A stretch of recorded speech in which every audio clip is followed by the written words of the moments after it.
Stuff. All right, guys, we're live here Wednesday night. This guy right here in this boat flips only T-shirt, he's been boat flipping a lot of bass. This is my friend Taylor Watkins. What's going on, Taylor?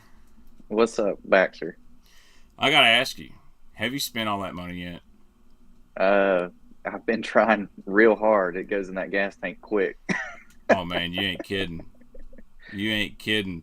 So for you guys that don't know, Taylor Watkins, he's won 2 NPFL events back to back. I can't imagine the feeling. Like, how did it feel winning the first one? The first one was like, it was completely different because the first one was that one that it was like, finally, finally it happened. All the things that I'd worked for 6, 7, 8, 10, 12 since I was 14 years old all came together, and that emotion and it just was overwhelming at that time. And then the second one was a little different. It was like, I don't know, it was kind of shocking, but you don't expect to win back to back like that. And but yeah, that first one was special for sure. Not to take anything from the second one, but the first one was really special. Yeah, I always rooted for you in the events because obviously we're friends, and it's not just because you're a Sixth Sense guy, because that just happened, and we can talk about that later. Yeah.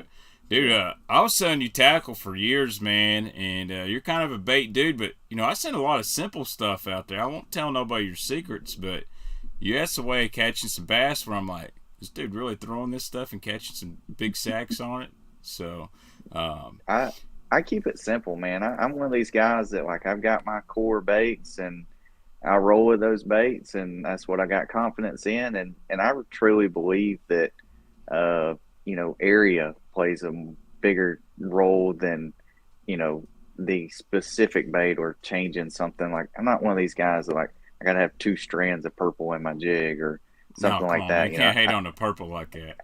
I mean, like, I like purple, but, like, I'm just you. saying, like, it don't matter if it's got 10 or 12 in it. You know what I'm saying? Like, some guys just break it down way too hard, make it way too complicated. And you just got to find what you're confident in and roll with it. Yeah, now, not to say that I don't play with things, like, if I'm out playing, that's the time that I'm going to pick up something new and try it and play with it.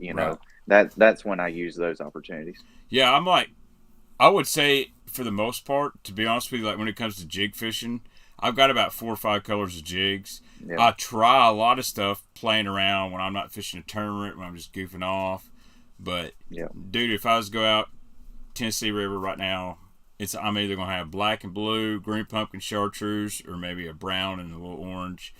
And if you can't get bit on those 3, it's kind of tough. And as the water warms, I got a little bluegill color I like. But, I try to keep it simple. And, I'm the world's worst here, man. I got all kinds of baits here and crazy colors. I get sucked into everything, the fluorescent pinks and oranges and purples, and I got my own personal collection. But, I always say chartreuse and purple is really no different than chartreuse and blue. I'm throwing the same basic shade, Yeah, I got something right over here I'll show you here in a minute that might get you a little excited. Oh, I like to get excited. So we want to welcome all guys to the chat, man. I know there's a lot of people streaming tonight. We got Stray Cast going on. Got Smallmouth Crush. I forgot. Everybody's streaming. But this was the night that we could work it out.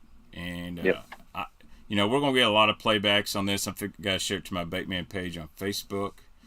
And before we get too into it, I got to do a little plug here. I started a Discord channel. You guys, I'll link the Discord in the description. It's like a live chat room, message board, combined into one. You can download it on your mobile phone. They don't sponsor me. It's just something I found. It's pretty cool. I was going to do one for my Bass Boat Universe group, but I think you've seen the comments that come through there. There's no way I could moderate that. No way. Yeah. But thanks to Sixth Sense Fishing, Taylor, you're now a member of Team 6. If you want to talk about that a little bit, welcome to the team. Yeah, man, that kind of came up towards the end of the year last year, and I had reached out one time before, and then I reached out again, and they're like, dude, we want to do something, So, yeah, I jumped on board with Team Six and Waterland Co. And I'm fixing to get me some of those new glasses that they just got out, Dude. and I am jacked about that. Yeah, man. So I really like the polycarbonate lens. But I do Yeah, like a glass lens. A lot of guys do too. I I think see. glass I'm is a rough little on them. clearer. Yeah. Well, I'm But rough on them, so that glass is a big deal. they got some new frames coming. They got women's frames coming. So I'll be having to use my wife as an Instagram Yeah, model. yeah. Please don't tell my wife. She'll be wanting 30 pair. But I like them. So I've worn everything coast to Oakley, whatnot. Yeah, And if you like those, you'll like the Waterlands. And again, it's more than just promoting a product. Casey and the whole crew down there at 6 Cents Waterland, they treat you like family. That's really what. yep. That's we kind of talked about on stream. Now, if you won back-to-back events, how has the industry treated Mr. Watkins? Are you like your phone blowing up? Are you having to turn down people, or are you trying to be really selective and go, I want to see who I can work with. I'm happy where I'm at. Yeah. So after the first win, so things went in motion, and I could tell a big difference in the way that I was accepted, or if I picked up the phone and called somebody and how they were more receptive to what I was trying to say. I had kind of proven myself. And then after this second one, things changed a lot. I would pick up the phone and call somebody and they'd be like, you don't have to introduce yourself to me. I know who you are. And that's a big deal. That's a big deal in this industry. You've been around for a long time. You've got a lot of contacts. And I reached out to you a couple of times, hey, yeah, man, how do I get in contact with this person? How do I do this? How, and bounce some ideas off of you. And you definitely helped me out with that. And man, for anybody out there, that's wanting to get into this and wanting to be a professional angler or trying to fish at a higher level, the sponsors and stuff, that'll come. Go out there and prove yourself. Go out there and put your money up there. That's what I did. I mean, I took everything I had, dude, and laid it on the line and said, this is it. Like, we're either going to make it or we're going to break it. And, it worked out. And so now some of those things like Bass Boat Electronics, man, I bought all my graphs last year, 100% full price, no discount whatsoever. I needed forward facing sonar. I was going to get my butt kicked, and I went in there and I bought it and I formed a relationship.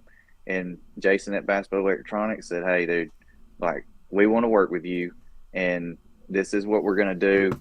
And dude, I can't wait to show y'all what he is doing to my boat right now. I just dropped it off yesterday and he was like, I was going to surprise you, but he told me what he was going to do and it is going to be sick. I mean, I actually met those guys at the East Tennessee Fishing Show a couple years ago. Didn't really talk a lot because, man, I'm into debates and I didn't have a boat, but we don't have one. I'm going to change that next year, I promise.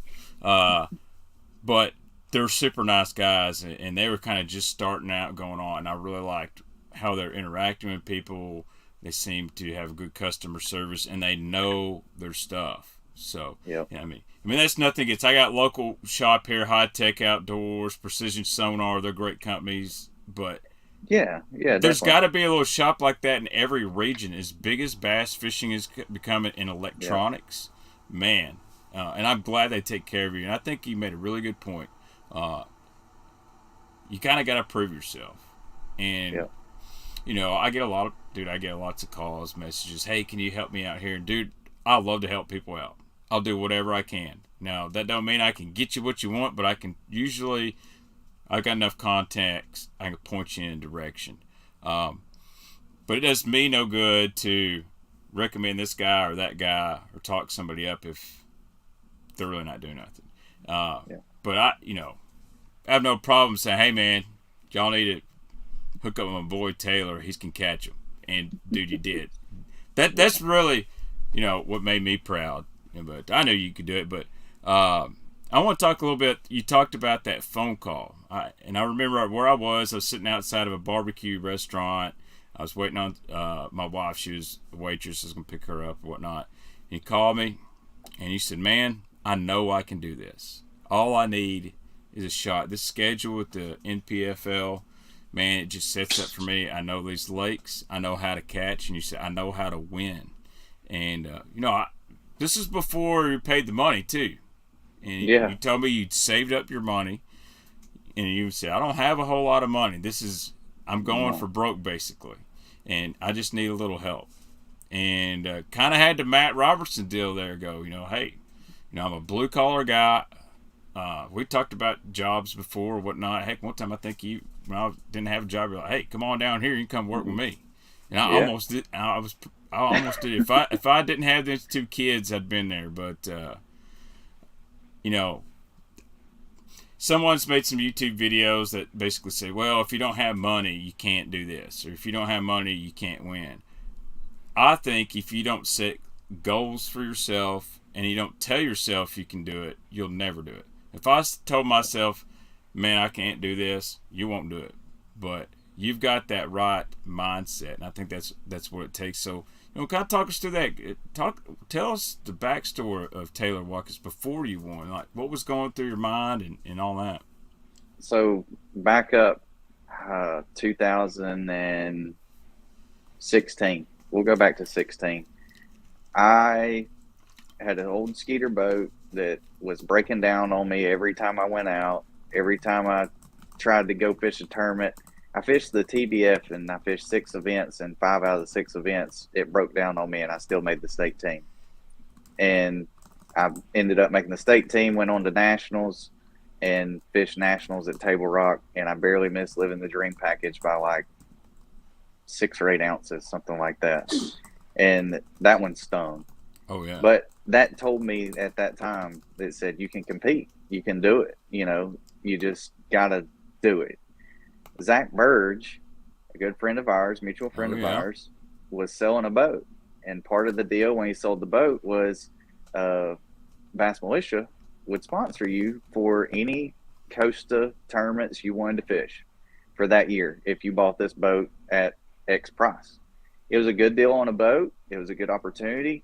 Zach was a stand-up dude and paid my entry fees for the Costas that year. And I went and I bought that Bass Cat, and I went and fished the Costas. First tournament, I finished in the top 25 at Lake Okeechobee, and then I got my brains beat in for the next 2. And, but that little bit, like I got that taste, I was like, you can do it, dude. You got to keep pushing. Yeah. And I had to take a year off, and then some things happened. I moved to Tennessee. I moved from Alabama to Tennessee, and me and my wife, for the job that I work at now, I had to quit for a year. Man, like, we had to get everything squared away. I had to, I'm a plant manager. Yeah. I had to take care of the things that I had to take care of. And I quit for a year, and then I sold the Bass Cat, and we sat around, and I was like, I'll just fish with some buddies. After that year, it kind of died out. I was kind of work focused, I guess. And every night that we would lay down, me and my wife, I posted about this just the other day, if anybody follows me, but me and my wife, we'd lay down for bed every night, and every night it would come up. Are you going to do it again? Are you going to try it again? Are you going to go again? And it kept coming up and up and up and up. And finally one night she looked at me and she said, listen, just go buy a boat and do it. Like, I'm going to be with you no matter what. Like, I'm with you 100%. Go do it. I know you can do it. I believe in you. And I went and bought that Skeeter boat and started fishing Costas again. That year I qualified for the championship, had a really good year. We came to Kentucky Lake. I had a decent finish there, finished high enough in the points to fish the Costa Championship, and it was on Gunnersville, my home lake, in the fall. And I went and found the fish to win. I knew I was on them. I thought for sure that I was going to, win that tournament, hands down.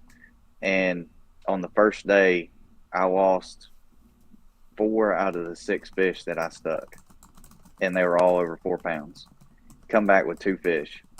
And whenever I came back, I was disgusted, but I knew I was on them. Went back the next day, and I can't remember the dude's name that won right offhand. He's from Florida. It was in 2018, and I can't remember his name. We can go back and look. But he was sitting on the exact spot. We were on fishing the exact same stretch, and he ended up winning the entire tournament. It's kind of crazy how that happens a lot. Yeah. Many guys have been literally a boat's distance from 10th place and winning, or like Mark Mendez told me the day he zeroed a couple of weeks ago, he's like, dude, I was fishing basically the same stuff as David Mullins, but those fish were all over where his boat was, 50 yards from me. He said, but that's fishing, you know? Yep. And so that one kind of crushed me a little bit, you know. That one hit hard. You know, I thought that was Forest Wood Cup. That was a lot of things, you know, and that was another hurdle that I had to get over, you know, and just keep pushing. And what I'm saying in this and telling this story is, if you're out there and you're kind of second guessing yourself or whatever, like, you're gonna get beat. This sport, you are gonna get beat, and that's all there is to it. But just keep pushing, keep pushing, keep pushing.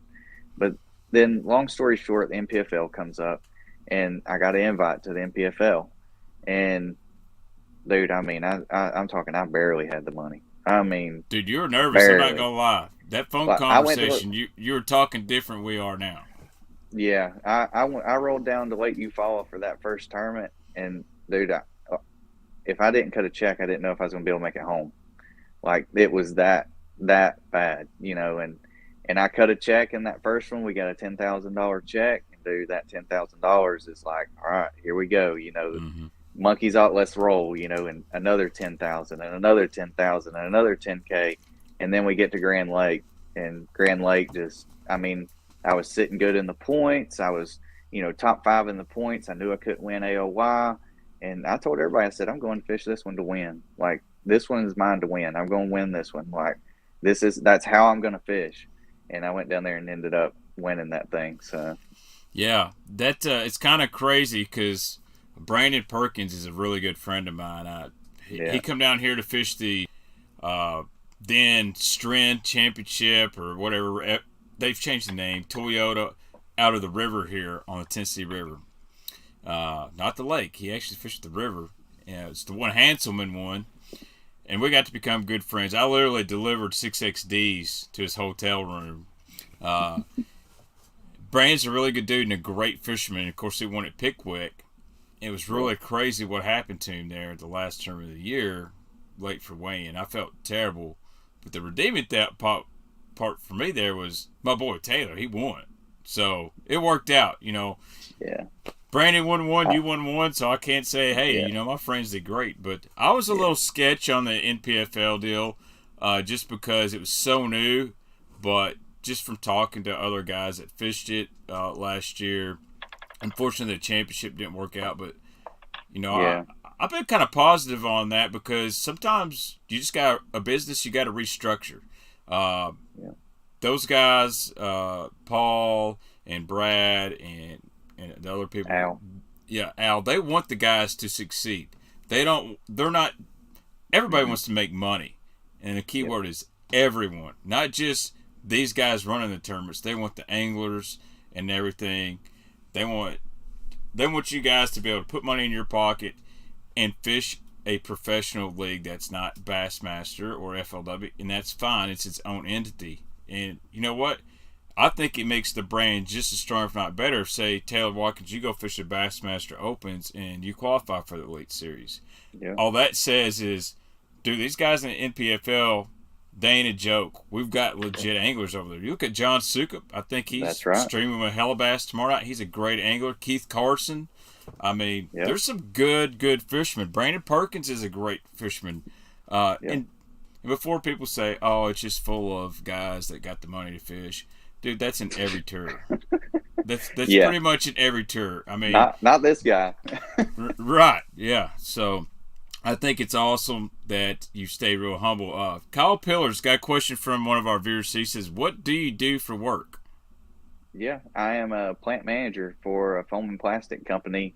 We actually build Mastercraft boat seats. We've got some military contracts. We do a lot of packaging, some ammunition packaging, and just anything. If you got to ship it across the country, we can make it to protect it. So that's kind of what we do. That's pretty awesome. Awesome.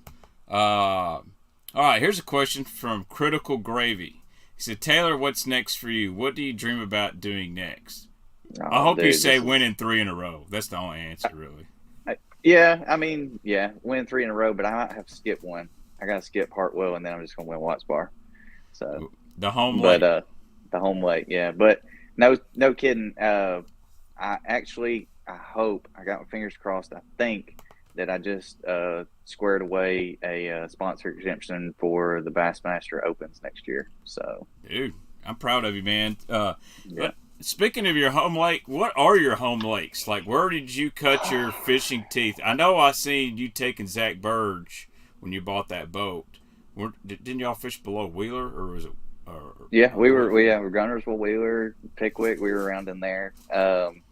But dude, so growing up, whenever I was a kid, my mom actually bought a little single wide trailer down on Lay Lake in Alabama on the Coosa River. And man, anything that floated, I would get out there.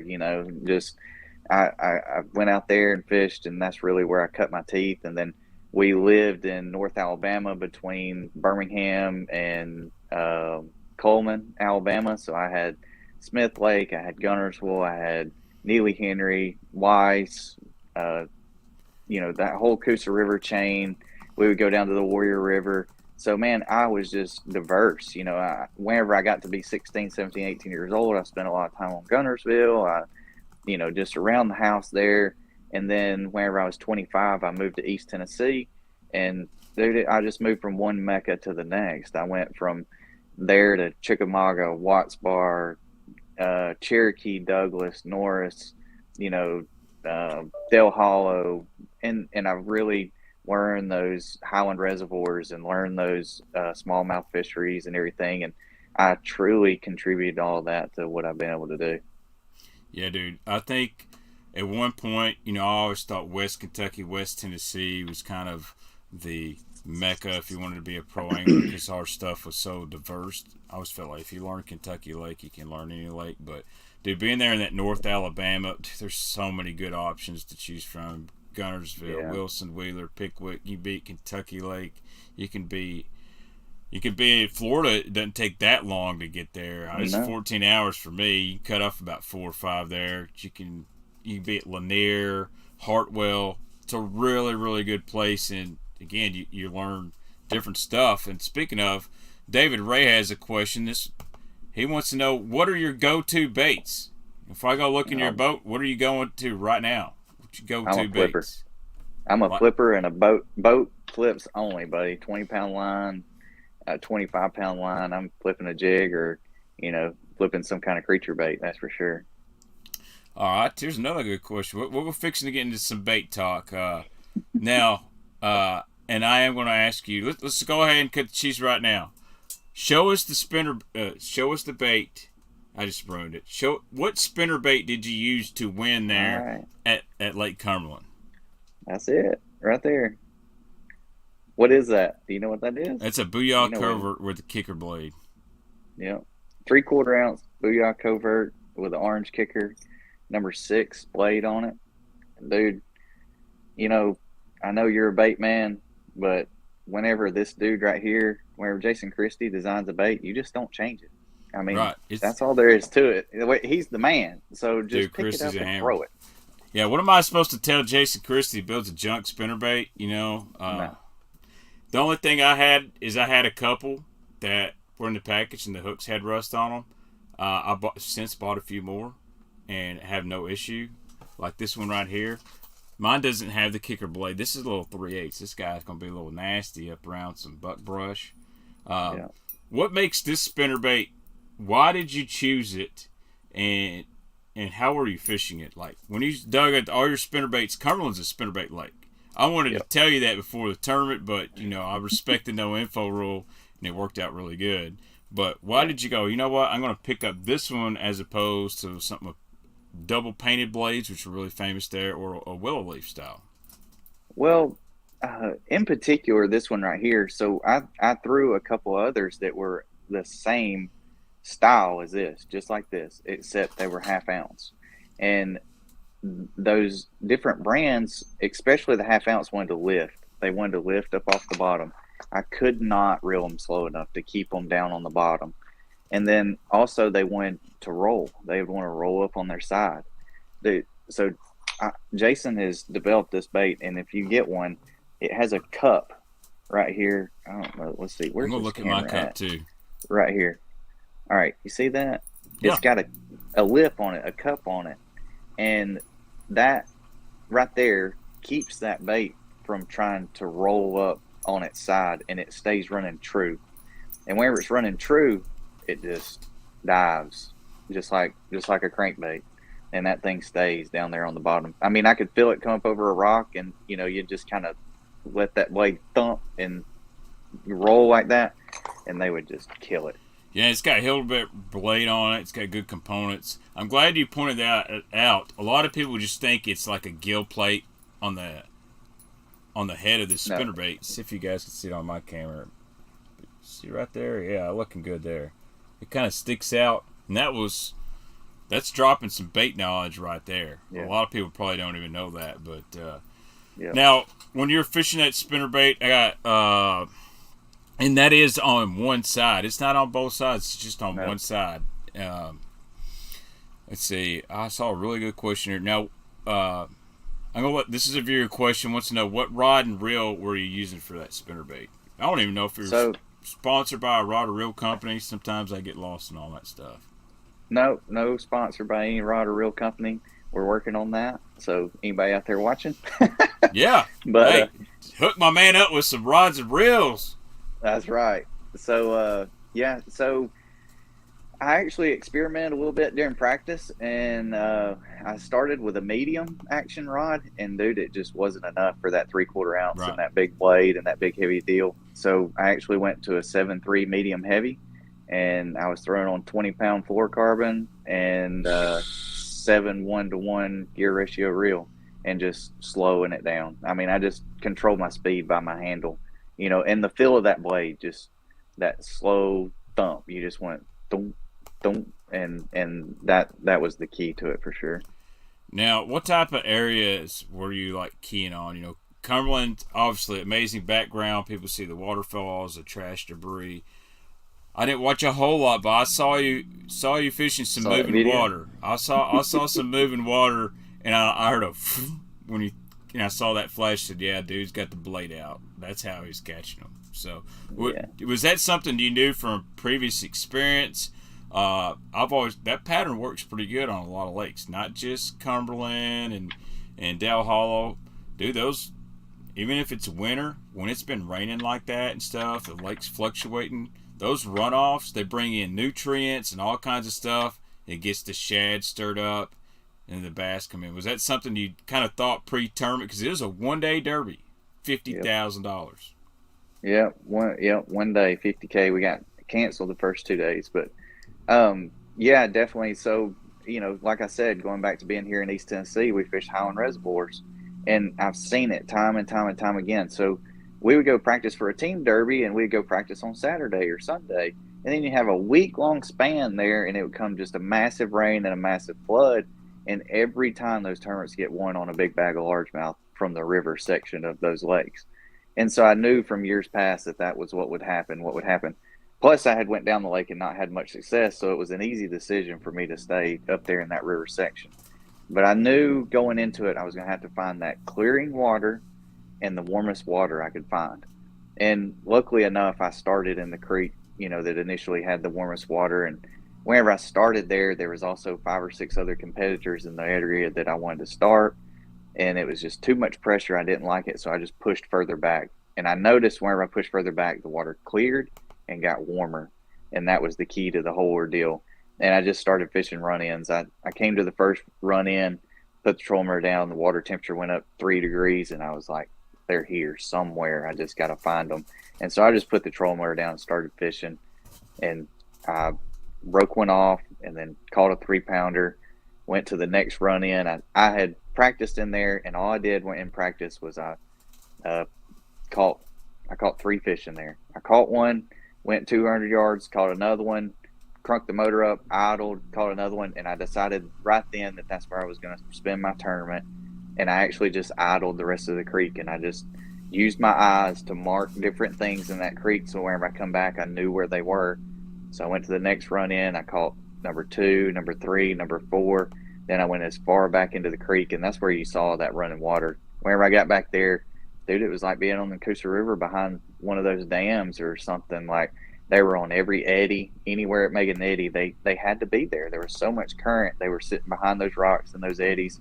I actually changed spinnerbaits then. Wherever I got in that cleaner water, I picked up a War Eagle spinnerbait in that cleaner water. Yep, double silver blades on that one, just kind of like a chartreuse and white.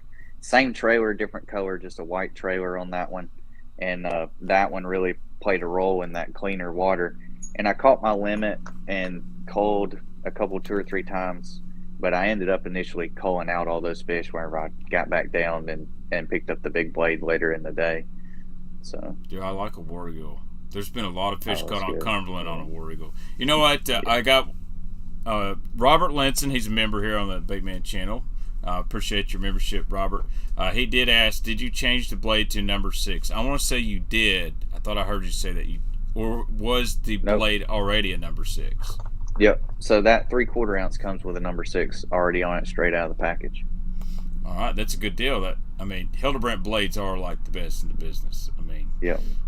All right, I had this question.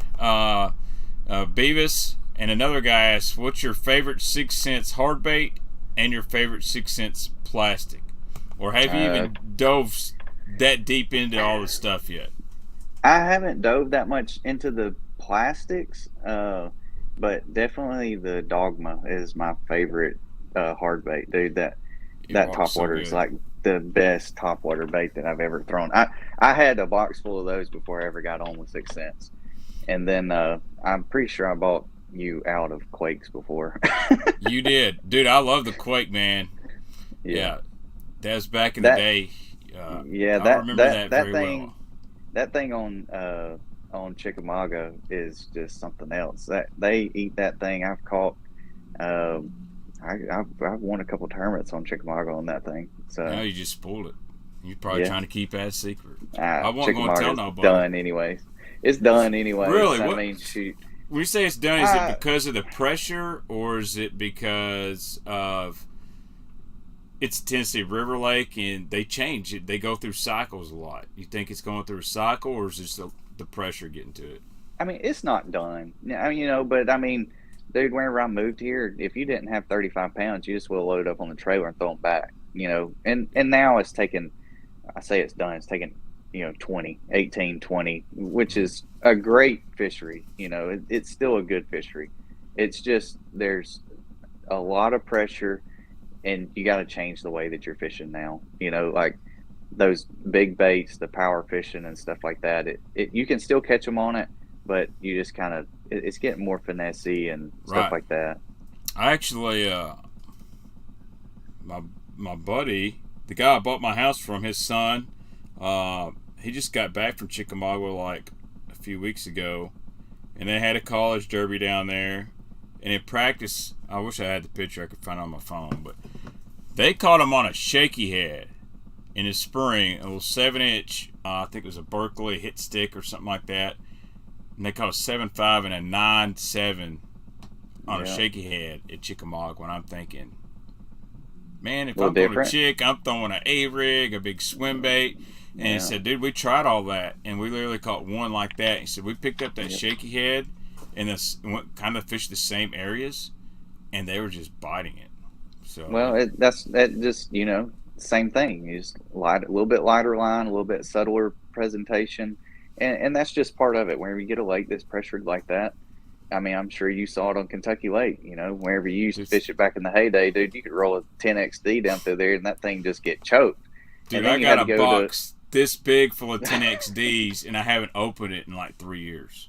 Yeah.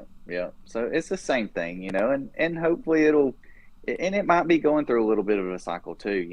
It's just like Gunnersville. If you remember, I don't know, 5 or 6 years ago, I mean, Gunnersville just kind of went down there and everybody's like, oh, it'll never be the same ever again.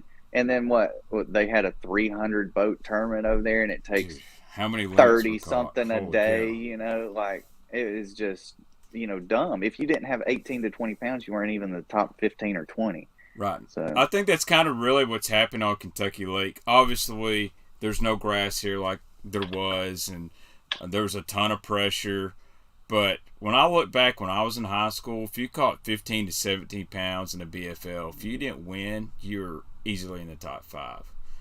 Yeah. It wasn't until about 2004, 2005 that 20-pound sacks were kind of coming out. And then, you know, me and the guy I fished with in 2006, dude, that's all we weighed, was 21, 22, you know. But we still weren't at that big weight. It was a lot of 21, 22s, then 14, 15, 16. Dude, if you had 22, you might as well turn around. I mean, you had to have 25 pounds or better. And a lot of that is really good spawns. Yeah. You know, the lake was good, but it wasn't. You could come and catch numbers of 14 inchers, but those big people weren't traveling like they're going to OH Ivy right now. Yeah. But dude, in the heyday, yeah.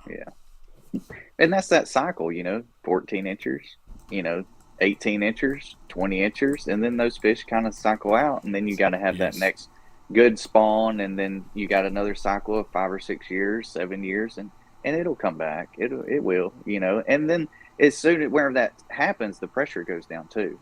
Right. So it's all kind of the same deal, you know. Instead of people coming to Chickamauga, they're going to be going to HOA. Yeah. Yeah.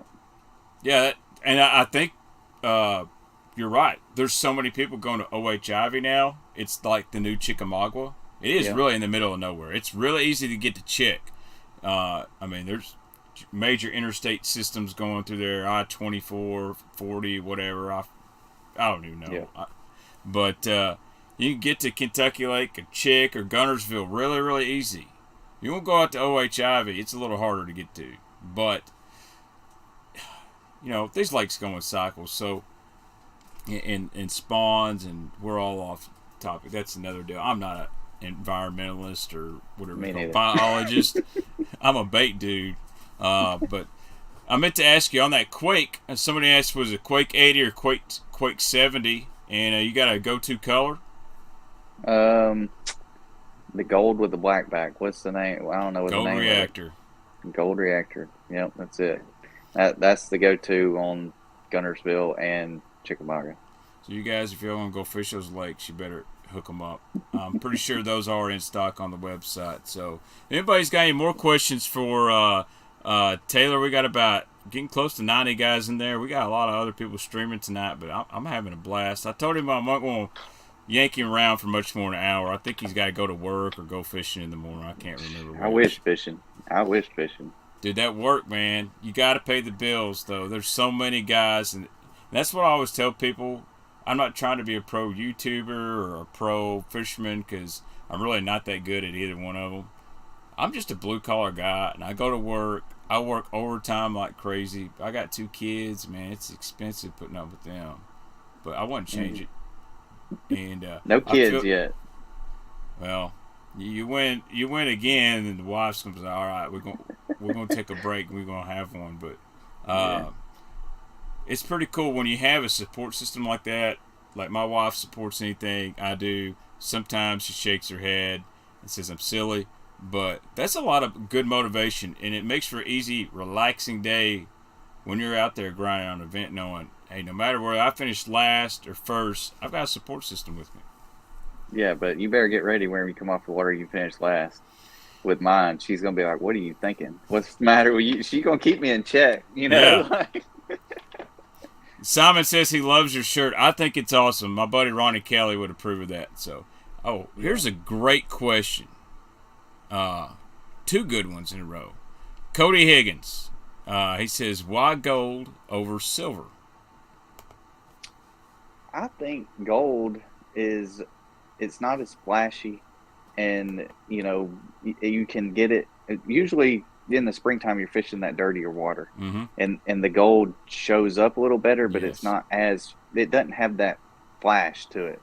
And if the sun's out, it's a good color. If it's dark, it's still a darker color, gold. I mean, this dirty water, you're gonna throw gold, you know, and I don't throw it in super clear water, but 90% of the time, whenever you're in that springtime rattle trap bite, you're gonna have some sort of stained type water around.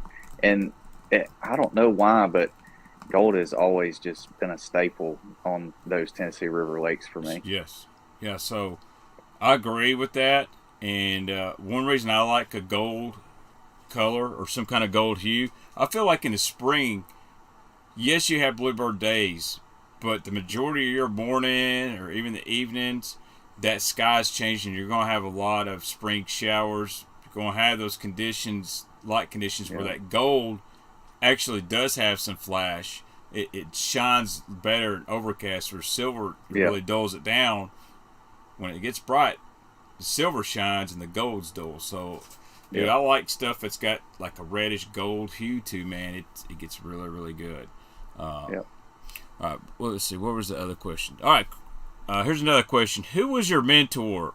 Like, who was the guy you grew up? Who's the we you spoke of?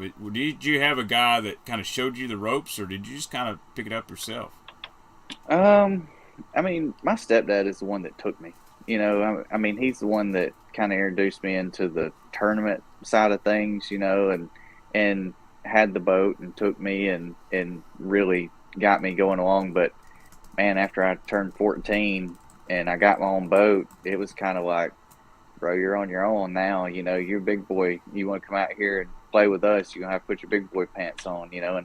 And I was one of these guys that, I don't know why, but I never fished out of the back of the boat. I mean, I guess I was hard-headed and just had to learn the hard way, but I never did do the co-angler thing, and I just kind of, you know, dug it out in the trenches and went and got my brains beat in by the Kobe Cardons and all those guys of the world, you know, and just kind of just kept going. And then, honestly, I think, you know, I'm 32 years old now, and if I would have did it the other way, I could have did it sooner or done it sooner, you know, but it is what it is. This is how I did it. And I wouldn't say there was any one person that just really, you know, took me under their wing and was like, this is how you do it. This is what you need to do, you know, blah, blah, blah. But there was several in our group. I mean, get into your local club. If you get into your local club, there's going to be a group of guys there that are going to take you in and be like, hey, try this or do this, or, you know, this is where you need to go. And they'll try and kind of feed you in that path, in that direction that you need to go. I think it helps being a younger angler starting out now than it used to be. Oh, gosh, yeah. Even taking out social media and all that, I think these guys that have had success and they see someone young in high school that's got a passion for it, or even college, they want to help you out. They, you know, I'm kind of like that. I know I'm never going to be a pro fisherman, but I've got good contacts. I've got some good information. I like helping younger guys out because, hey, I didn't get a chance to do that. Maybe I wasn't good enough. I couldn't get it to work, or that just wasn't my thing. But this guy's got a dream. They got the passion and drive. I think people want to help guys out, like yourself. Like when you were younger, people want to show you the ropes. So whenever I was younger, everything was a secret, dude. Everything was like, oh my gosh, they bought this. Oh, we ain't showing nobody this, you know. And, you know, and everything was a secret. You really had to be like tight with some people to get them to tell you anything. Well, these days with YouTube and live and all these things, you can't be secretive. You can't hide those secrets. So these guys they're getting more open now and sharing and showing these tips and stuff, and things have changed a lot since me and you were, you know, 15 years old.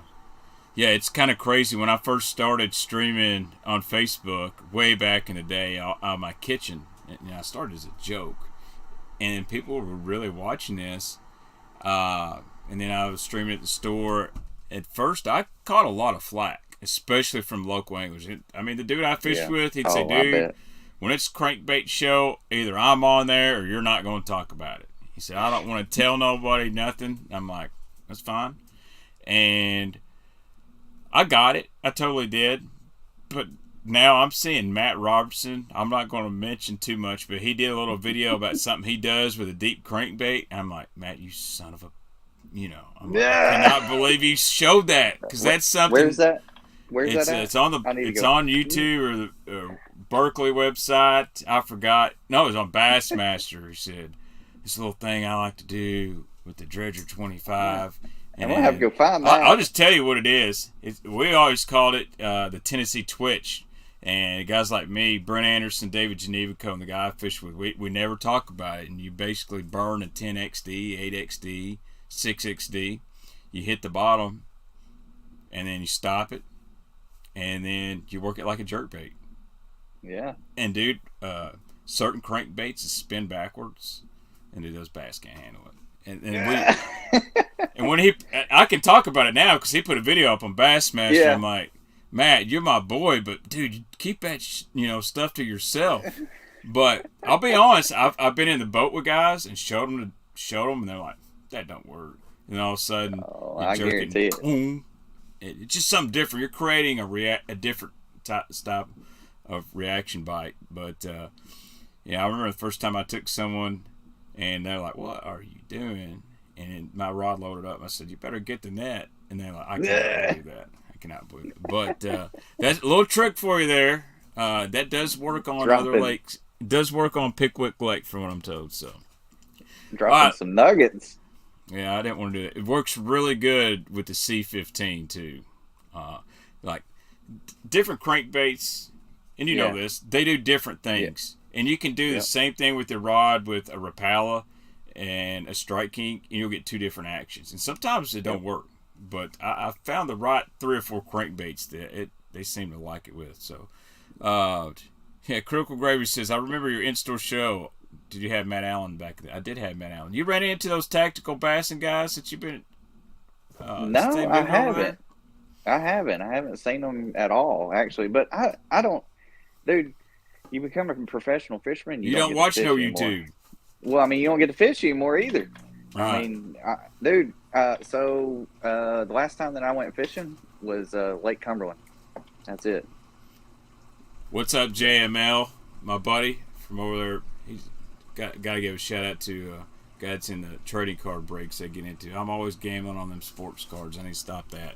I'm a lot better at fishing. My son's got me in debt over baseball cards, but let's see here. I thought I picked up.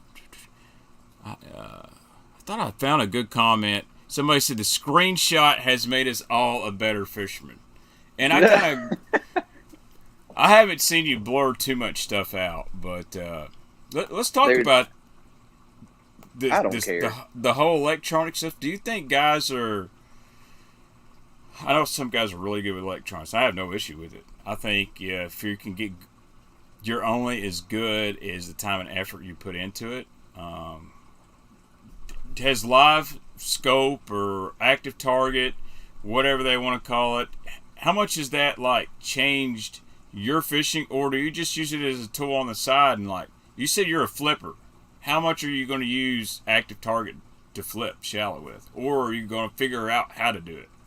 So I am learning. So my first active target live scope that I had was about mid-year last year, probably May-ish, and I got it just before we went to Pickwick. I felt like I needed it. I felt like I had to have it. And I used it there, and it did help me. And I use it more right now, and I'm definitely trying to get better. I'm trying to learn more. I use it right now as if I'm flipping down the bank, I'll just use it and just pan out to the, if I'm going down the bank and the bank's on my left side, I'll pan out to the right and just make sure there's not a brush pile out there or something like that, and that's how I've used it to my advantage. And dude, every single day, every single time I come out or go out, I'll get that one bite, that I would have never got if I wouldn't have had it, so just panning out and just, and 360 is the same thing. 360 has been out for a long time, but the thing is with 360 is as fast as I'm going down the bank, by the time it shows up on my 360, it's done way back there, but with live, I can just pan over and just kind of keep an eye down there as I'm fishing down the bank. And just, if there is that one loner stump out there, one loner brush pile out there, then I can give it a pitch, or give it a cast. And it has helped me that way. So what other tool other than electronics, what's something that helps you fishing-wise? Do you... okay, let me rephrase this question here because I'm trying to make something up on the fly. What's an important tool that most anglers don't talk about that you feel gets overlooked?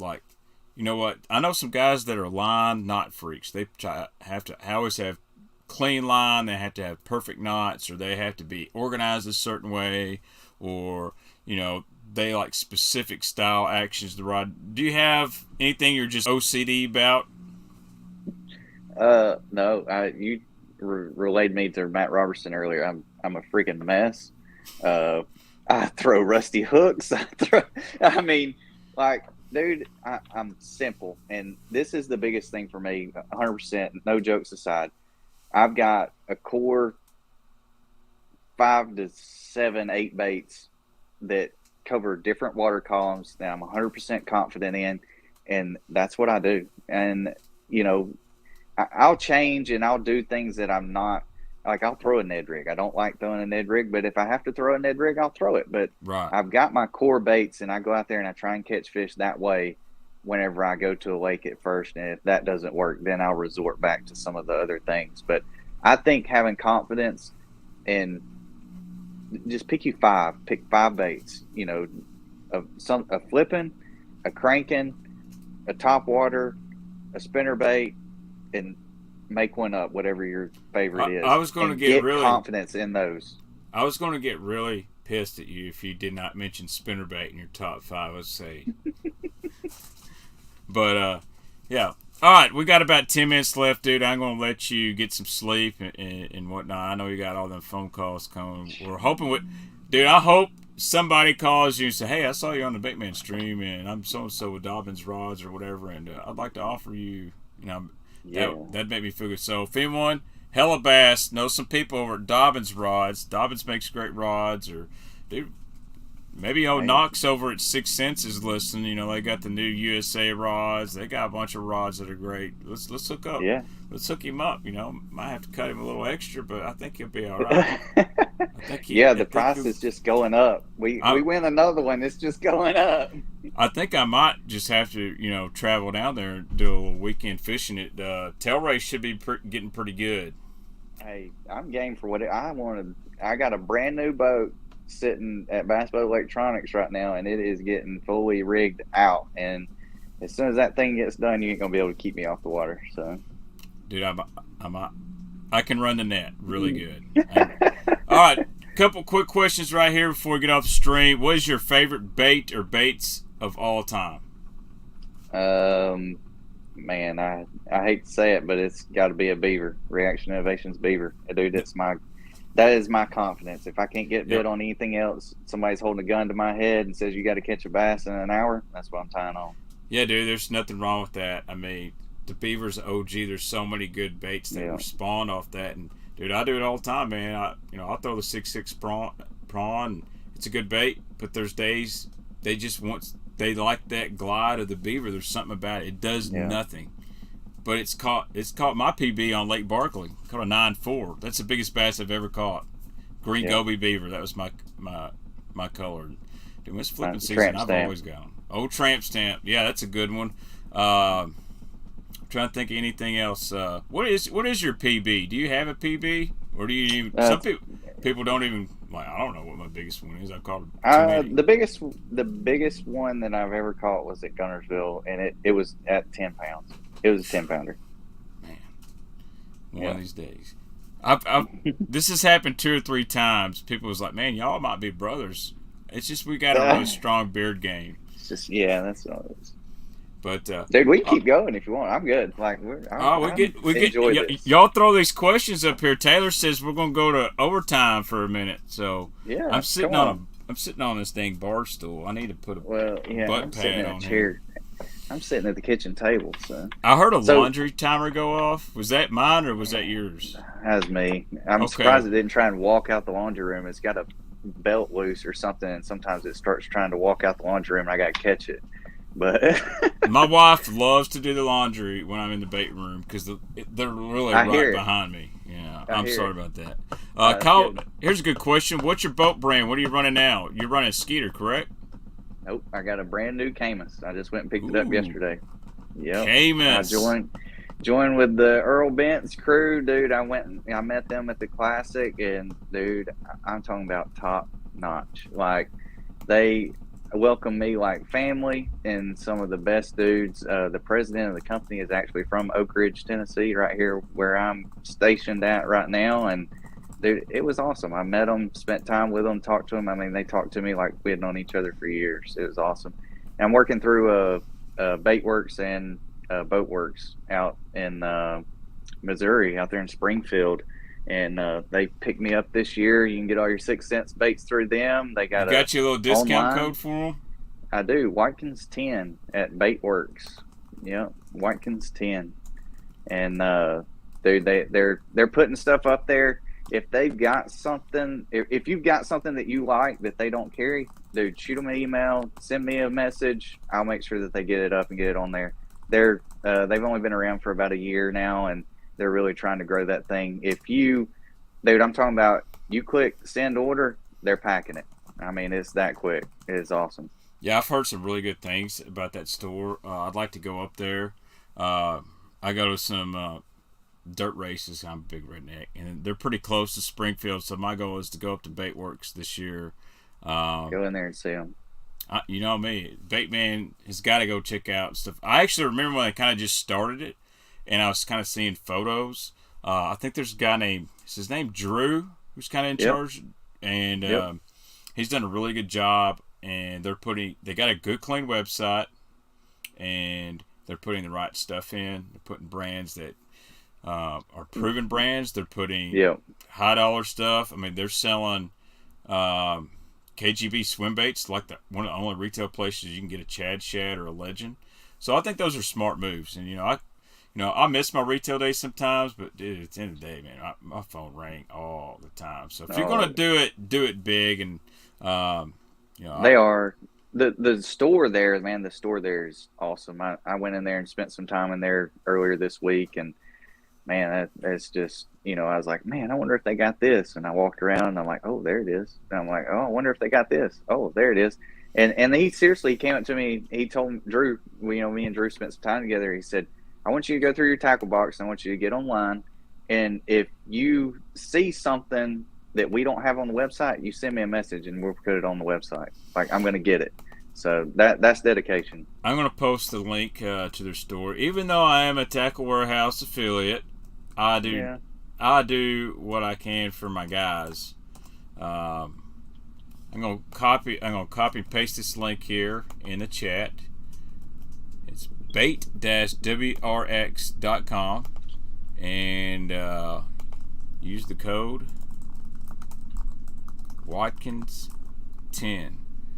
Yep. And if you are in the market for electronics, be sure and check out Bass Boat Electronics, man. They're online, they ship, they're keeping it in stock too. I mean, electronics are hard to get right now. You go online, you order it, and they're like, all right, you'll get your electronics in 10 weeks.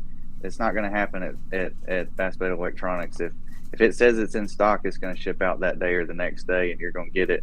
If you got any questions, call them. They got tech support. They'll answer any questions you got. Some awesome dudes. Yeah, that's a real thing right now. Dude, my wife's car, I probably haven't talked about this. My wife hasn't been able to use her van in 2 months, and we're waiting on a part this size, and just found out it's going to be another, 2 months. Like, I'm lucky my work's 2 miles from my house, and it's in town, and she can walk to work if she wants to. I just let her take my truck, and she drops me off, picks me up, or I have buddies that, give me a lift, and I'm a bum. But, dude, that's a real deal, and that's the reason Mark Mendez, you seen that photo, he left Garmin, and he's at Lawrence, ordered his stuff, and they're like, Mark, it's going to be 3 weeks, 4 weeks. Oh, no big deal. And then it was 2-3 months. It's like, you know what? I'm sticking a flasher up there, an HDS 10 Gen 1, and I'm, that's it. That's what I'm going by. And I think he borrowed an active target system and another graph from somebody. But tell him to hit me up. I might have something for him. Uh-oh. If he needs it. He's fishing the Elite Derby tomorrow. I'll let him know. He's a good dude. But he's kind of old school. But you know what? He's done, as terrible as he is, I don't want to say terrible. He's just a boomer. He's just a boomer. You're going to get fired, bud. I might. He does a decent social media, but it's all just iPhone photos. He's never going to, do anything crazy. It's just here. I'll be like, oh, let's get that angle. Oh, yeah, work that spinnerbait blade. And I'm like, oh, it looks just right. He'll just go, there it is, click. And I'm like, you going to post that? He's like, oh, yeah. But, oh, yeah. Dude, hey, whenever your name is Mark Menendez, you can do whatever you want. It Dude, doesn't that's kind matter. of how I feel about it. Like I'm over Yeah, there trying to get the light right, and he's over there catching giants. But yeah, yeah. there's got to be a place for guys like me, though. I'm not saying I'm an influencer, but I like to do good looking stuff. It's just, I did a pretty Yeah, I impressive mean, Photoshop with the thumbnail. I haven't done the oh yeah. Photoshop thumbnail in a while. Yeah, you go back and look at the thumbnail. I think I I'll did have a to go pretty all look at right that. job. Yeah, I'll have to go check It's that probably out. one of the better Dude, ones. your bait pictures are ridiculous. Like every time I see your bait pictures, I'm like, swipe, swipe, swipe. Oh, wait, back up, back. Oh yeah, okay, Dude, I yeah, do that it looks good. all from an I, iPhone. I don't have a. that's good. You, You do good. dude, I get on TikTok one day. I'll let the chat know. I think I'm going to re-download this, by the way, and put it in podcast form too. So I don't ever do that, and I need to start doing that. But get on TikTok and search for like hashtag iPhone camera, hashtag iPhone camera tricks. Dude, you'll see some TikToks and be like, I did not know my iPhone could do that. Like one trick I do a lot of times is I actually take the photo upside down, and just the way the camera processes it, and it's called the rule of thirds. Really, you don't ever want to put your subject like dead in the center. You want it to really focus on a third, which the third left, third right, upper third. And I turn the grid on my camera here. I'll show you here. Getting a different kind of lesson. I don't think you're We're getting prepared some. for this. Yeah. I don't know if y'all can see this, but like on my phone camera, there's a grid there. What you don't want is just dead in the middle. But if you kind of go to selfie and you kind of get that thirds in there, and you look up at it, you get that kind of. Dang, you look kind of cute. We might have to put you on OnlyFans. But if gas goes up anymore, I'm gonna be putting my own feet pics on OnlyFans. So someone's gonna have a Sasquatch fetish or something. But we got a couple questions here. Hellabass says there's been a struggle hunting down hummingbird graphs and an Ultrax. Obviously, trolling motors getting hard to get to. Bass Fishing Fool wants to know: have you used Randy's $10 jig? And I have not, but I picked it up. I was at Baitworks. They've got, dude, I've never seen so many jigs in my life, dude. They had a bunch of. I mean, they were stacked to the ceiling everywhere you looked. And I pulled a couple out, and I looked at it, and I checked it out, and I'm gonna have to get me a couple. Whoa! Yeah. You know how I feel about that, and it's not an anti-Randy deal. It's just the whole, the price and all that. But you know what? I will try one out. I might order a few and use your discount code. The thing about it is it comes out of the pack ready to roll. Like, I mean, it is tuned, snipped, cut. I mean, it's just that's the reason, I guess. But I mean, if I had to set up a jig, when I pull a jig out of the pack and I do all my modifications to it, that's what it looks like. You'll use the living rubber ever? Yep. I know some guys that like flipping with that living rubber stuff. I do during the wintertime a lot. All right, Randy, if you're watching, you just heard we gave Taylor, your buddy at Baitworks, gave him promo. High praise. He may be changing Baitman's attitude on that thing. I mean, I'll be honest, and I think I said this before, I hadn't put content up in a while. And dude, we YouTube guys, we watch, and I said, you know how I can get a bunch of people watching? Let's talk about this jig. Now, there's Junior. I gotta tell a story on him. He's in trouble, and he's to go back home. He threw a sandwich at a kid on a school bus. A ham sandwich. Yeah. But he did it. He did admit to it, and he's not in much trouble. He just got caught up being wild. Kids are going to be kids. We've all done it, man. I'm not mad at him. Taylor said he threw a sandwich at someone on a school bus. You gonna be cool now? No. You don't know? Alright, you better go inside though. Anyway, I don't even know what we're talking about. But that's good to know. I'll order some $10 jigs. Yeah, I don't hate Randy or anything. Have anything against him? A dude's got a lot of knowledge. Period. I mean, he's fished for 40 years. He's probably definitely a better fisherman than me. But one thing Randy does, and I don't mean this bad, he knows how to get people to click a video, whether it's a bait modification or go fishing your underwear. Or, he's got that figured out, and I think a lot of people, I'll be honest, I get a little jealous sometimes, like, man, I can't believe he got that many people to watch him talk about nothing. Or I cannot believe we're making a video about something I knew how to do 20 years ago, but he's got it figured out, man. I've invited him to be on there, and I think he'd do it too. And I actually like people that disagree or have different opinion, because it gets kind of boring when everybody thinks the same way. Yeah, if everybody's all agreeing and stuff, what do we got? But and it is what it is. I mean, you're right. He's got a lot of knowledge, and he's been around the game for a long time, and the man can build a jig and it's going to work. And I picked it up, and it looks like it's going to pick up, and it looks like a jig that I would throw. I mean, I ain't scared to throw it. The blockout thumbnail and title game is strong. I mean, that's what YouTube's about. And it is an unfortunate part of the game where if you don't have a strong thumbnail and strong title, and you got to get someone to click your video to watch it. Like, dude, that's the most important thing, because if they don't click it, they ain't watching it. All right. Back to serious. Ballin' 21. He wants to know, what's your flipping setup? What's your rod, reel? You can be specific, or you can just tell us whatever you want to about it. There's a couple different things. So just flipping a soft plastic, like a beaver style bait or something like that, it's going to be that 7.3 medium heavy.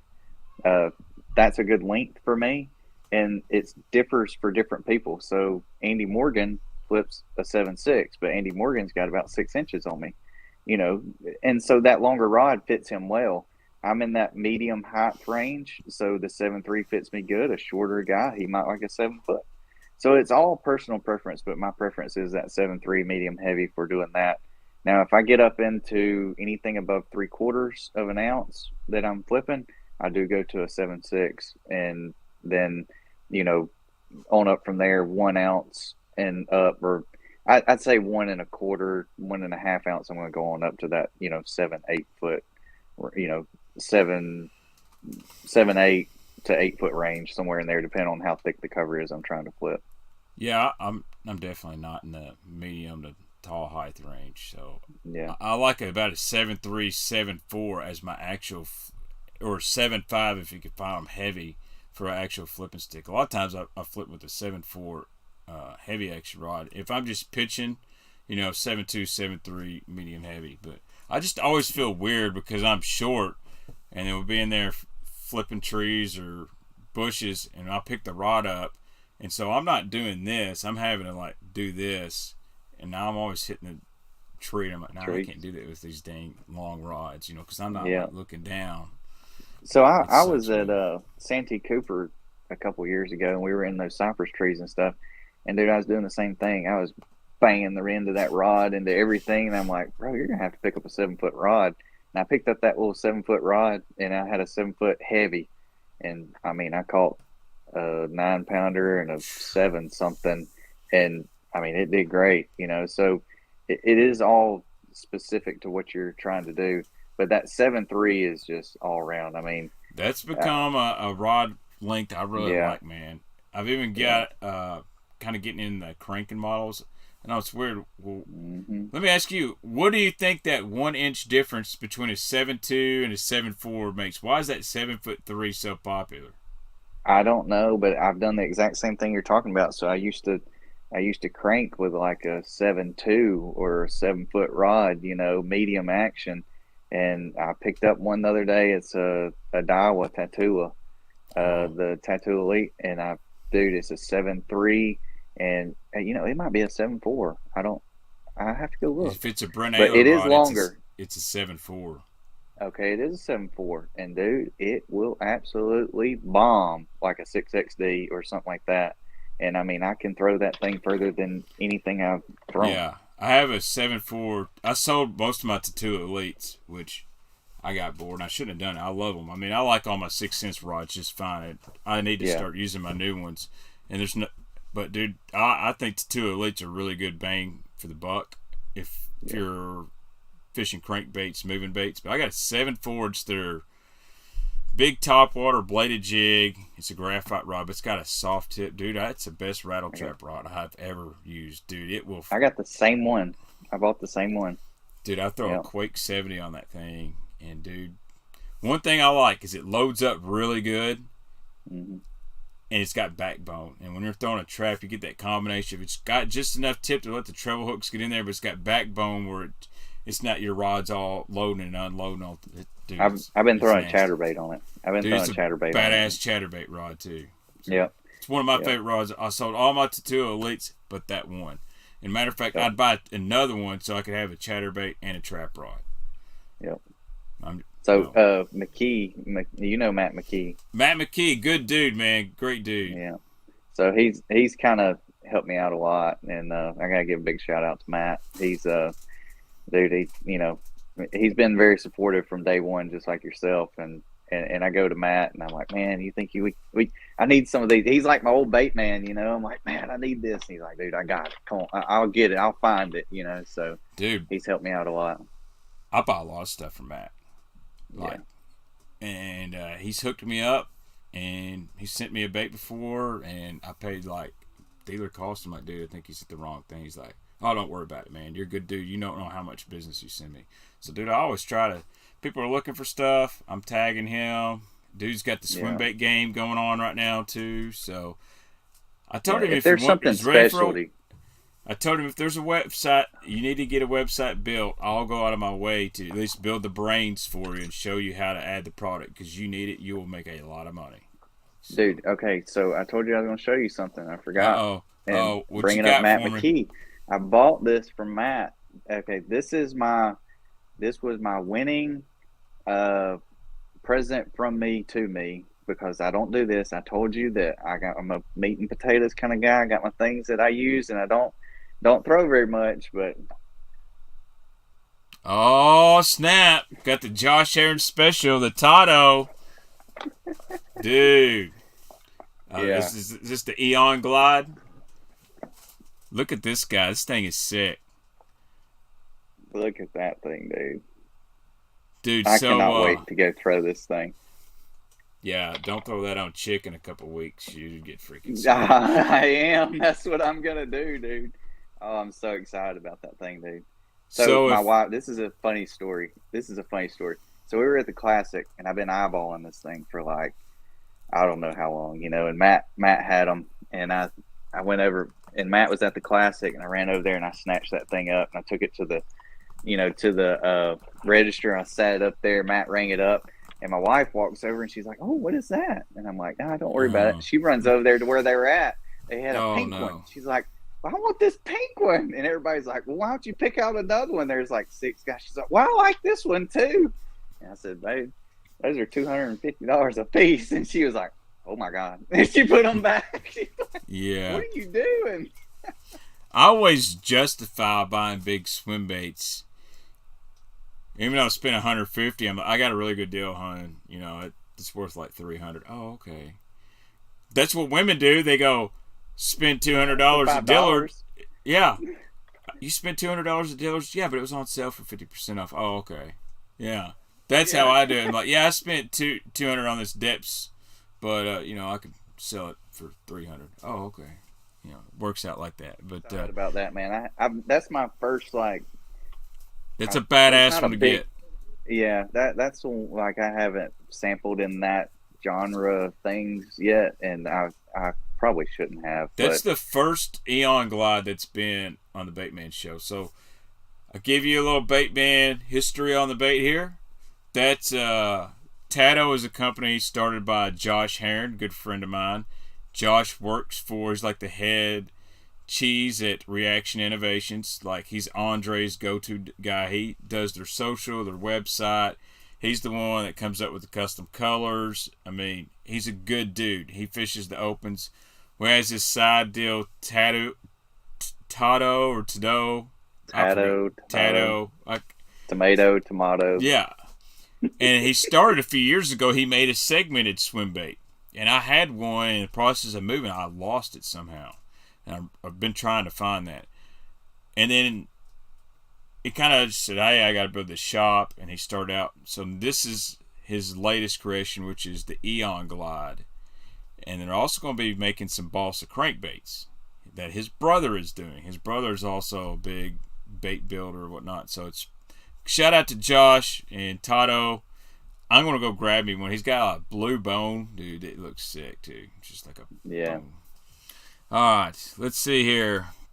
Trying to find some questions. I'm fixing it. My wife made tacos, and I'm about to have to get out here and go eat some. I'm starving. Any last questions here? I'm trying to go back up, make sure I hadn't missed one. Somebody asked, do you have a real brand preference? Are you a Shimano guy, you Daiwa guy, or just hodgepodge of whatever? Yeah, I've been an Abu guy for a long time, and since me and Matt have kind of started working together, I kind of started sampling a lot, and I bought a couple Shimanos, bought a couple Daiwas. I've always liked the T-wing system, and so I bought a couple of those, and I've been sampling a little more here lately since I can't get a real sponsor. So I just I use different things and seeing what I like. I kind of branching out of that Abu brand a little bit. Dude, the first gen Revo S's were freaking awesome reels. Well, that's what got me hooked. I mean, I probably had 15 of those, 20 of those, and they've kind of, I don't know, stuff Change happened stains, here and there, yeah, and I don't have those old ones don't work. I mean, I got a couple I could probably get reworked and stuff, but yeah, the STX is a really good reel. I like it a lot. But I've started sampling a little bit here lately. I like being versatile, be a little different. I mean, I've been Daiwa pretty straight for a couple years, but dude, I like some Shimanos, and I have no problem trying some of the Abus. There's a few brands I'm real gun shy about, but like I said, I had the old generation Revo S's. Dude, them things were tanks. I don't know what it was about they changed in them, but the newer ones just didn't gel well with me. But that old metal frame and everything, they just lasted forever, dude. We've got a bunch of new viewers coming on here, and I just want to remind people, when you get done, if you just now joined, go back and watch tomorrow. Listen to Taylor's stories. Now we're talking about baits and stuff. It's really good.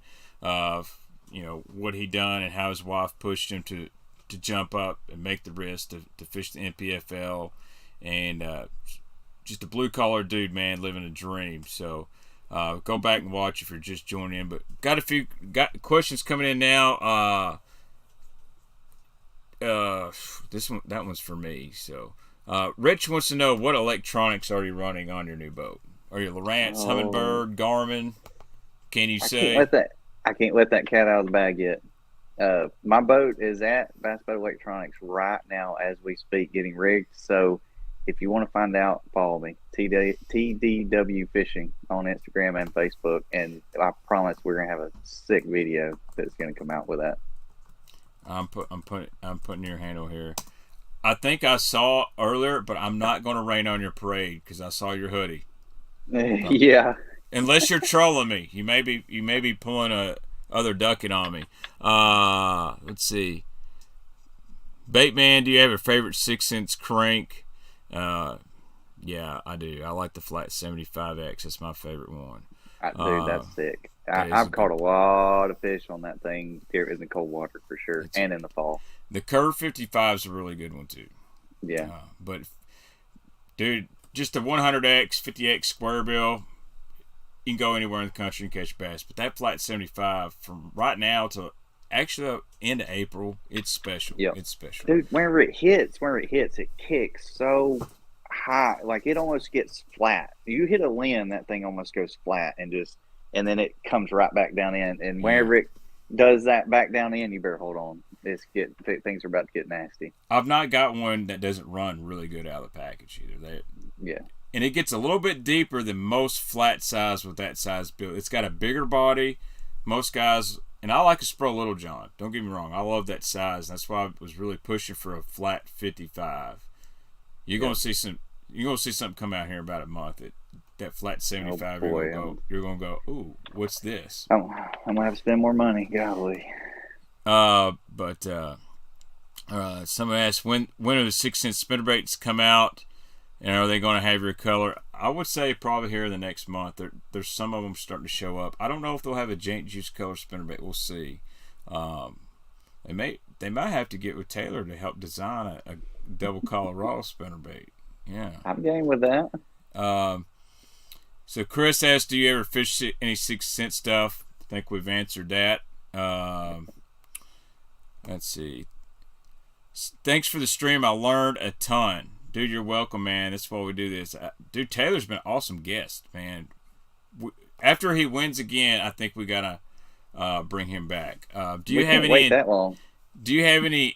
Yeah, it might be like next month. So, do you have any YouTube intentions, Taylor, or are you just kind of focused more on the fishing right now? We'll worry about the YouTube stuff later. So I do have a YouTube channel, and it's TDW Fishing, and y'all can go follow it. I'm gonna kick it back up. I did it for, I don't know, I think I got like 8 or 10 videos on there, and it did really well. Like, I mean, it was going good, and freaking life just slapped you in the face. I know. And you know, and I did videos, and man, every single Friday whenever I'd come home, my wife would say, "What are we doing this weekend?" I'd say, "I'm going to make a video." And I have a life, I have a family, you know, and it was just a lot. But I'm going to start doing some different things. I'm going to start doing a bait of the week, probably for Baitworks, and just some kind of smaller stuff like that. And then I'm going to try my very, very best to record all of my MPFL tournaments and get those up. And then hopefully I'm going to get to go do some fun fishing here very, very soon, where we get the boat rigged up again. Like I said, we're going to doing some stuff with Bass Boat Electronics. We're going to be going through the boat, how I rig the boat, exactly what electronics I use, what batteries, why I use those batteries, why we're installing this, why we're doing that. Those guys are phenomenal at rigging up a boat and doing it right, you know, that way everything works exactly the way it's supposed to. I mean, fishing and bait talk, and you know, my niche is, I feel like I was one of the first guys really live streaming fishing stuff here on YouTube. Definitely, I feel like I'm an OG, maybe. Actually, Fluke Master was the first way back in the day, and I give him a lot of credit for that. But now everybody's streaming, so it's not really unique. And you know, Wednesday night's really popular because it's the middle of the week. But filming is a lot of work, and you really have to be dedicated. And you know, I did this stuff for a living. What you see on YouTube is about a third of my skill set. If you want to see what I really can do, you go watch Mark Mendez's channel, and you watch how I put together an actual TV show and how clean the audio is and different angles. And that's what I would always dreamed of. Instead of being a professional fisherman, I wanted to be a professional videographer, editor, producer. And with YouTube and working with Mark, I kind of do that, except it's on the side, and I can do it at my pace or whatnot. But dude, when you start chomping GoPro footage, and dude, it's crazy. So shout out to those guys that do it for a living. I was trying, whenever I was doing it, I was trying to shoot 2 videos in one day. So I would go in the morning, I would get there at daylight, and I would try and shoot a video about 12 o'clock. At 12 o'clock, I'd sit down and eat a sandwich, and I'd try and shoot another video. Then I would come home, and I would try and edit both videos to get them up in the week so I could do 2 videos a week. And, I mean, I did it for a little bit, and I was like, man, I can't keep doing this. You know, like, I got a family that I got to take care of. I hear you, man. Let's see. I thought I sent you another good question. Is Melton Hill worth bass fishing? I've heard some stories about Melton Hill. I've heard it's a really good striper lake. It is a really good striper lake, and there are bass that live there. So I actually have used Melton Hill to my advantage a little bit because it's right here beside the house, and I mean, it's close. And one thing that I like doing is going there during the summertime because it's cool. It's got the cool water coming out from Norristam. I think it's coming out of Norristam. And that water's, you get up there in that middle section, it'll be in the 70s, 65, 70s during the middle of the summer. And you can get up there and flip some trees, and you're not gonna like, you're not gonna light it on fire, but you can definitely go get your string strung for sure. Gotta give a shout out to Adam Miller. He just became a member of the YouTube channel, so I got So I got this thing. It's kind of like a OnlyFans, but it's not really. You can be like a member of my channel, and dude, I gave away a lot of stuff the other night, and now I have a special giveaway for the members. And when I do upload a video, they always get to see it first. So if you see that flash on the screen, so thank you, Adam, for joining up. I've seen a couple of people subscribe to my channel since we've been sitting that's here. right, man. Yeah, this is, you know, I just want to create a positive environment. Yes, I like ribbing people, and I like looking at funny stuff on Instagram, and you know, I like Prod and Randy. You know, he made a video that said my top 5 favorite YouTube. You need to be watching these, and it's on Facebook. I was like the first person to comment, and I put, I take it I didn't make it. You know? Yeah.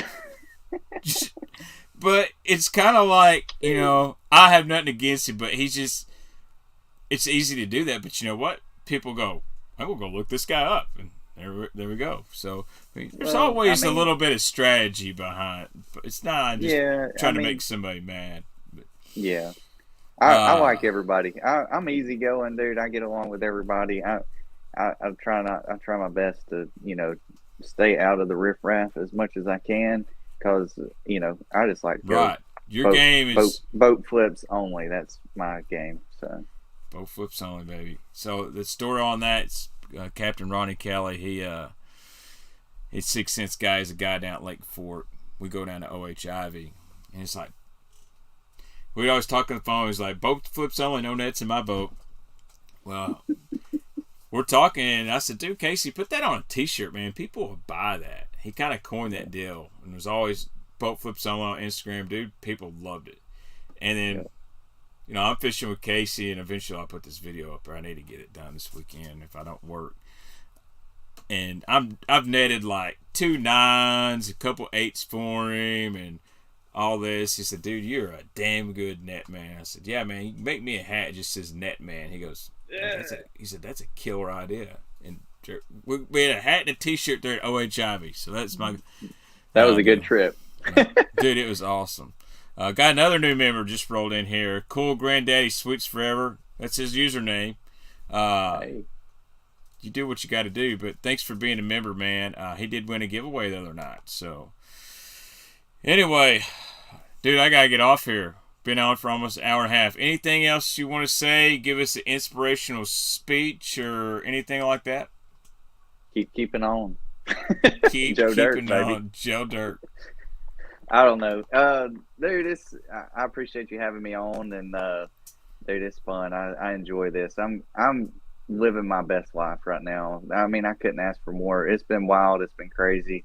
I won back-to-back MPFL tournaments, put some money in the bank, and getting to spend time with people like you, and, you know, doing all these podcasts. I got to go on Bass University, and, dude, you know, I spilled some beans on Bass University, and dude, I love it. I like teaching people. I like helping people. If y'all see me out somewhere, y'all come up and talk to me. Follow me on Instagram. Follow me on Facebook. Shoot me a message. Shoot me a DM. Whatever. Like, I just love it. This is awesome. I love the fishing industry. This is the best people in the world. Dude, straight up, it's been really good to me. You know, from being 15 years old, it was my first job, to filming TV shows, Mike Otten, who I'm going to have on next week. That's going to be really fun. And to just doing stuff like this, dude, I've met so many good people. It's how I met you, through social media, and Zach Burge. And I think you're a great dude. I'll pull for you every event. We're going to go fishing, man. You always tell me come down there, and I'm going to do it. Yeah. You let me know when we get that boat. I'll make a weekend trip if you got the time in. So, but yeah. We're going to sign off here, guys. I really appreciate y'all joining. Go follow Taylor on Instagram, TDWFISHING, or Facebook. Same on YouTube. He's got the branding thing. He's making everything right there. You go to Baitworks, use his code Watkins10. Now, you want to buy 6 cents? I think you got a code for 6 cents too. Yeah, it's I think it's Watkins 10 too. Yeah, you use it's T Watkins 10. That's it. T Watkins 10 on 6 cents, or use the Baitman code. I really don't care. If you're gonna use one, use a friend of mine. You know, we're all a team, so it doesn't matter. But dude, Taylor, thanks so much. Code. Yeah, Waterland sunglasses. Dude, I can't wait to get those things in my hand. I'm so ready. glass frames. I bet they'll be on the website this week. So they are. No, they're up now. Are they really? Yeah. I looked earlier and I didn't see it, but Knox is probably gonna get mad. I don't know if you can order them yet. I don't know. We'll just have to see. I was looking where we were getting on here, like I was in the process where we were getting on. So it's bad that I don't know that. But anyway, guys, I'll be back Sunday night. I don't know what I'm going to talk about. I was really thinking about doing either jerk baits or a lipless stream. That's something that I like, a lipless crankbait. Yeah. If you want to catch big ones on the Tennessee River, you learn to fish a lipless in the spring. So, but we're going to jump off here, Taylor. Dude, thank you so much, man. I appreciate it, and I think it's a blast. I will download this and put it on my Podbean sometime tomorrow, and I'll let you know where you can download it and all that good stuff. So, Taylor, I'm going to sign off and get off here, and you text me if you need anything. Yep. See you, man. Thanks, guys.